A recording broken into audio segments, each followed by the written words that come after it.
চট্টগ্রামের সীতাকুণ্ড ও মিরেশ্বরের রেঞ্জে লুকিয়ে থাকা এক রহস্যজনক অফ ট্রেল হলো এই মেলখুম।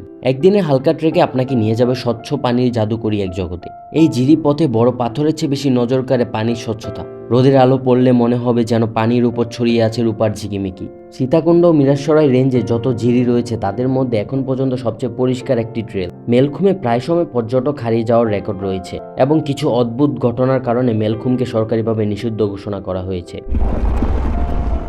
ঢাকা সায়দাবাদ বাস স্ট্যান্ড থেকে চট্টগ্রামগামী যে কোনো বাসে চলে আসতে পারবেন। বাস থেকে আপনাকে নামতে হবে সরাসরি সোনাপাহাড় বাজারের সামনে। সোনাপাহাড় বাজার থেকে পূর্ব দিকে নাহার এগ্রোর সামনে চলে আসতে হবে। এখান থেকে স্থানীয় যে কোনো লোককে বললেই দেখিয়ে দেবে মেলখুম যাওয়ার রাস্তা ধরে 5 মিনিট হাঁটার পর রেললাইন পেয়ে যাবেন।